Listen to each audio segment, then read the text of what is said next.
नारायणं नमस्कृत्य नरं चैव नरोत्तमं देवीं सरस्वतीं व्यासं ततो जयमुदीरयेत्। महाभारत के अनुशासन पर्व की कथा। शूद्र को विशेष उपदेश देने से अनर्थ की प्राप्ति। एक शूद्र और मुनि की कथा। युधिष्ठिर ने पूछा, दादाजी, यदि कोई मनुष्य सौहार्दवश किसी नीच जाति के पुरुष को उपदेश दे तो उसे दोष लगेगा या नहीं? मैं इस बात को यथार्थ रूप से सुनना चाहता हूँ, क्योंकि धर्म की गति बड़ी सूक्ष्म है। भीष्म जी ने कहा, बेटा, किसी नीच जाति के मनुष्य को उपदेश नहीं देना चाहिए, क्योंकि इससे उपदेश देने वाले को महान दोष की प्राप्ति बतलाई जाती है। इस विषय में यह दृष्टांत सुनो। जो दुख में पड़े हुए एक नीच जाति के पुरुष को उपदेश देने से संबंध रखता है। हिमालय के निकट एक बड़ा सुंदर और पवित्र आश्रम था, जहाँ सिद्ध और चारण विचरा करते थे। उसके आसपास का वन सदा फूलों से भरा रहता था। उस आश्रम में व्रत और नियमों का पालन करने वाले बहुत से तपस्वी और तेजस्वी ब्राह्मण निवास करते थे। वहाँ सब ओर वेद मंत्रों के उच्चारण की ध्वनि गूंजती रहती थी। अनेकों बालाखिल ऋषि तथा सन्यासी उस आश्रम की शोभा बढ़ा रहे थे। एक दिन वहां एक शूद्र बड़े उत्साह से आया। आश्रमवासी मुनियों ने उसका बड़ा आदर किया। फिर उसे तप करने की इच्छा हुई, अतः उसने कुलपति के दोनों चरणों का स्पर्श करके कहा, द्विजवर, मैं आपकी कृपा से धर्म का उपदेश सुनना चाहता हूँ। इसके लिए आप हमें विधिवत संन्यास की दीक्षा दें। मैं वर्णों में नीच शूद्र हूँ तथा आपकी शरण में आया हूँ। आप मुझ पर प्रसन्न होइए। कुलपति ने कहा, बेटा, शूद्र को संन्यास धारण करने का अधिकार नहीं है, अतः तुम सन्यासी के वेश में यहाँ नहीं रह सकते। यदि तुम्हारा यहीं रहने का विचार हो तो रहो, किंतु उच्च वर्णों की सेवा किया करो। सेवा से तुम्हें अत्यंत उत्तम लोकों की प्राप्ति होगी, इसमें तनिक भी संदेह नहीं है। कुलपति के ऐसा कहने पर शूद्र सोचने लगा, अब मुझे क्या करना चाहिए। शूद्र के लिए शास्त्र का ऐसा ही विधान हो तो भी मैं तो वही करूँगा जो मेरे मन को प्रिय जान पड़ता है। यह विचार कर उसने उस आश्रम से दूर जाकर एक पर्णकुटी बनाई और वहाँ यज्ञ के लिए वेदी, रहने के लिए स्थान और देवालय बनाकर वह नियम पूर्वक रहने लगा।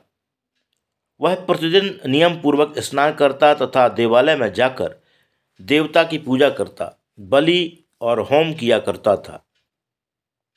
फलाहार करके इंद्रियों को काबू में रखता और उसके पास जो अन्न और फल आदि प्रस्तुत रहते, उनसे आए हुए अतिथियों का सत्कार करता था। इस नियम का पालन करते हुए उस शूद्र मुनि को बहुत समय बीत गया। एक दिन एक मुनि सत्संग की दृष्टि से उस आश्रम पर पधारे। शूद्र ने विधिवत स्वागत सत्कार करके उन्हें संतुष्ट किया। तब से वे परम तेजस्वी धर्मात्मा ऋषि उस शूद्र से मिलने के लिए वहाँ अनेकों बार आए। एक बार शूद्र ने उन तपस्वी मुनि से कहा, प्रभु मुने, मैं पितरों का श्राद्ध करना चाहता हूँ। आप कृपा करके इस कार्य को संपन्न करा दीजिए। मुनि ने बहुत अच्छा कहकर उसकी प्रार्थना स्वीकार कर ली। तब शूद्र ने ऋषि को पाद्य निवेदन किया और जंगल से कुश, आसन, चटाई और अन्न आदि श्राद्धोपयोगी सामान एकत्रित किया। फिर उन तपस्वी मुनि के आदेशानुसार बुद्धिमान शूद्र ने कुश, अर्घ्य और द्रव्य कव्य आदि समर्पण करने की संपूर्ण विधि का पालन किया। इस प्रकार जब श्राद्ध का कार्य समाप्त हो गया तो वे मुनि उससे विदा लेकर चले गए और शूद्र धर्म मार्ग में स्थिर हो गया। फिर दीर्घकाल तक तपस्या करके उस शूद्र ने वन में ही प्राण त्याग दिया और अपने पुण्य के प्रभाव से वह एक राजवंश में महान तेजस्वी बालक के रूप में उत्पन्न हुआ। इसी प्रकार उन तपस्वी मुनि ने भी समयानुसार मृत्यु को प्राप्त होकर उसी राजवंश के पुरोहित के घर में जन्म धारण किया। इस तरह वह शूद्र और वे मुनि एक ही स्थान पर उत्पन्न हुए, साथ ही साथ बढ़े और अनेकों विद्याओं में प्रवीण हुए।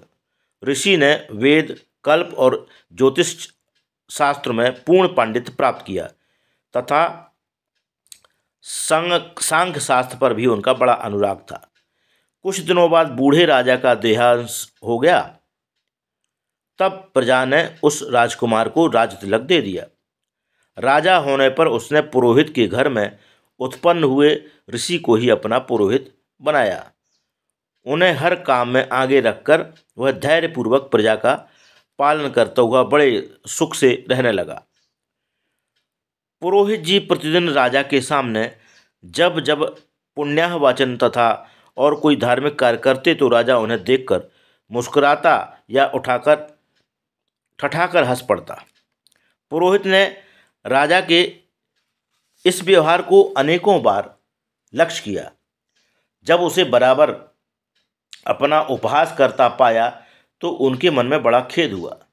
एक दिन उन्होंने एकांत में राजा से मिलकर कहा, राजन, यदि आप मुझ पर प्रसन्न हों तो मैं एक वर मांगना चाहता हूँ, किंतु पहले आप प्रतिज्ञा करें कि मैं जो कुछ पूछूंगा उसका सही सही उत्तर देंगे। राजा ने कहा, हाँ हाँ, यदि जानता होऊंगा तो अवश्य उत्तर दूंगा। तब पुरोहित ने कहा, प्रतिदिन देखता हूँ जब पुण्याह वाचन या और कोई धार्मिक कृत्य अथवा शांति होम आदि कार्यों में मैं प्रवृत्त होता हूँ तब आप मेरी ओर देखकर हंसा करते हैं। इसका क्या कारण है? आप यूं ही नहीं हंसते, इसका जरूर कोई ना कोई कारण होगा।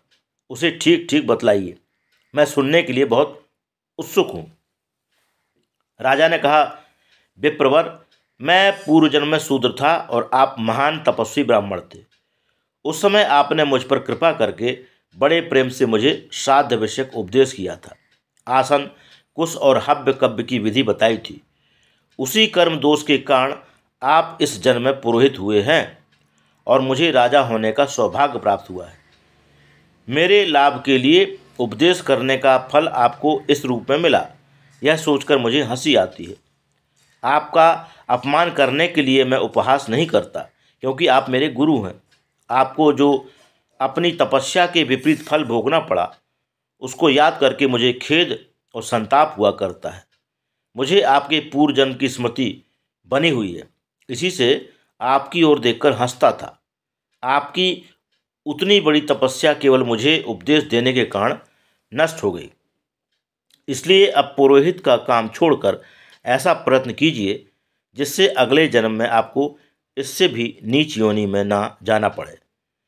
भीष्म जी कहते हैं, इस प्रकार राजा ने जब पुरोहित को जाने की आज्ञा दी तो उन्होंने सारा धन और जमीन जायदाद ब्राह्मणों को दान कर दी तथा विद्वान ब्राह्मणों के बताए अनुसार कठोर व्रत का पालन करते हुए अनेकों तीर्थों में स्नान किया और ब्राह्मणों को गौ तथा अन्य प्रकार के दान देकर अपने अंतःकरण को पवित्र कर लिया। तत्पश्चात मन को वश में करके वे अपने पूर्व जन्म के ही आश्रम पर गए और वहाँ कठोर तपस्या करने लगे। तप के प्रभाव से उन्होंने परम सिद्धि प्राप्त कर ली और उस आश्रम के रहने वाले अन्यान्य ऋषियों के भी वे सम्मान भाजन बन गए। युधिष्ठिर, यद्यपि वे पूर्व जन्म में महान ऋषि थे तो भी शूद्र को उपदेश देने के कारण बड़े कष्ट में पड़ गए। अतः ब्राह्मण को किसी नीच वर्ण के मनुष्य के प्रति उपदेश नहीं करना चाहिए। ब्राह्मण, क्षत्रिय और वैश्य ये तीन वर्ण द्विज कहलाते हैं। इनके बीच में उपदेश करने से ब्राह्मण दोष का भागी नहीं होता। अतः धर्म पालन की इच्छा रखने वाले विद्वान पुरुष को खूब सोच समझकर उपदेश करना चाहिए। रोजगार की दृष्टि से उपदेश देने वाला मनुष्य अपने ही धर्म की हानि करता है। जब कोई प्रश्न करे तो अच्छी तरह सोच विचार कर एक सिद्धांत स्थिर करके उसका उत्तर देना चाहिए तथा उपदेश ऐसा करना चाहिए जिससे धर्म की पुष्टि हो। राजन, उपदेश के संबंध में ये सारी बातें मैंने तुम्हें बताई। नीच को उपदेश देने से महान क्लेश का सामना करना पड़ता है, इसलिए उसे उपदेश देना उचित नहीं है।